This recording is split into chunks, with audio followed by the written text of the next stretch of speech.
tujja tugenda tuye ssente nga 3 mu batano okitegeera baganda bange tujja tugenda tuye ssente zino zonna ssente muzirabye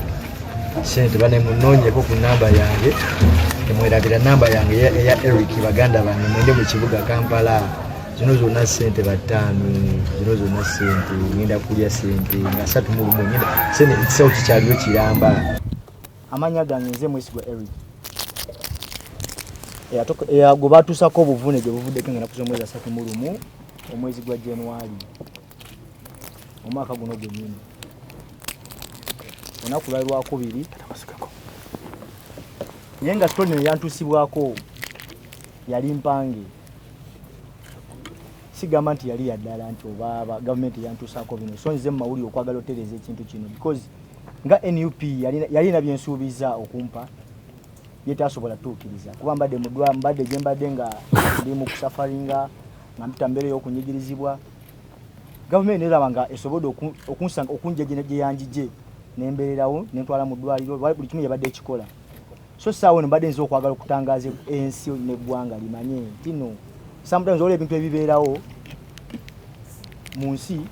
amu nawooza nti byaddala naye nga ate ebintu byakupanga muganda wange ono gwe mulaba wanena gwentudde naye wanena yabadde agenda okuddako okutokyalingibwa mwezi gw'okuna omwaka guno gwennyini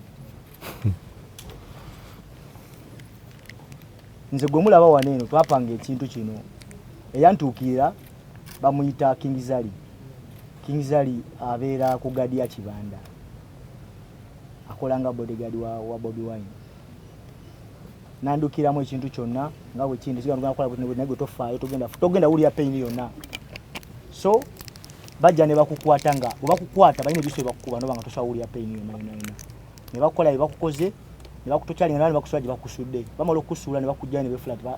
gavumenti ekusudde ne bakutwala mu ddwaliro yonna batakukuwa treatment biki byonna mwalaba mu media bino yabbe bitambula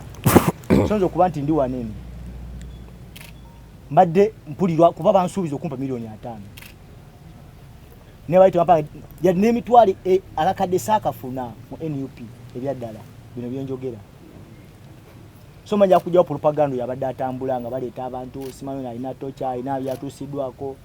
that's why mulaba nga ndi wano ndikwogera njagala mbagambe so nga bwebadde yonna ebadde etambula nti bino byantuusibwako si gavumenti si yabintuusaako byakolebwa kibiina kya NUP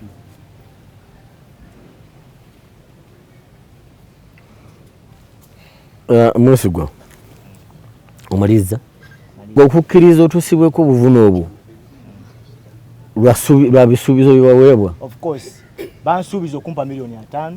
ne bansuubiza okuntwala ebweru mpumule ne bangamba tofa kyonna kyogenda tuusiwako kyonna bwekola kino naye mbadde nga newensula wallahi mazima ddala nga okaba n'amaziga naye nga tola mbuli mu matigga nga nina ebisago byantu saa zina kyalina ku treatment musobola abasikani zino wamenya naye bapolisi musi tuzirese obudde wakwadde bampressurizinga okujja wano eno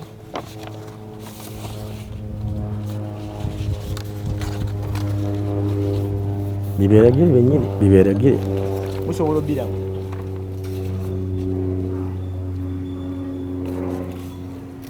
so nenjagala nzije ntangaza eggwanga nti kyebansuubiza tekyatuukirira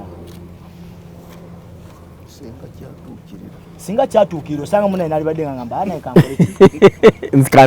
kansirike naye munange nga gavumenti yaffe munange bweyagala abantu baayo yannoonya mu magezi mu ngeri ya lobadu basoyo nenoonya paka weyangwako nengamba Mwesigwa kati kujjanjabe buli kimu kyonna noveyo otangaza eggwanga nyamushwenyi sigamba nti tebanguze baganda bange bino byenjogera ntegeera bulungi nnyo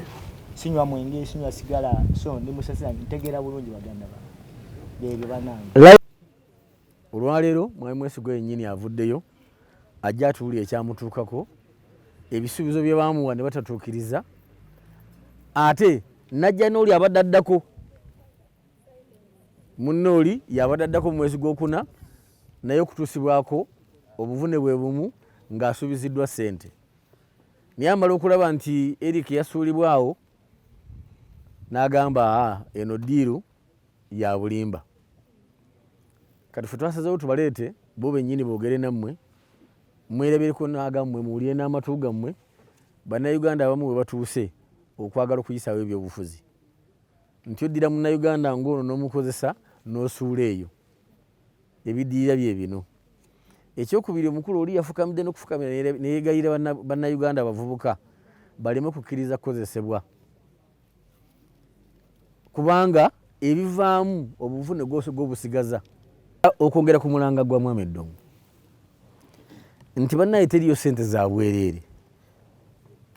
Namba 2 nti b'osuubira nti bakwagala nnyo,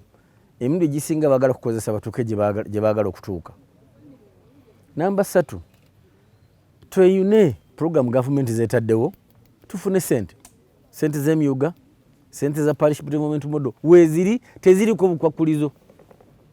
Teweetaaga kutuusibwako buvune ofune ssente. Namba 3 ebweru gye batusuubiza abatuuseeyo mumanyi, sigamba nti ggulu era olina okufaabiina. N'olwekyo bugagga buli wano ewaffe e Uganda, tukozese programu za gavumenti twekulaakulanye. Nkwegayiridde oli bw'akuwa ebisuubizo ate akulage obukakafu. Koze olunaku olwo kubanga omuntu bw'atyo ali supposed kubeera kugenda mu government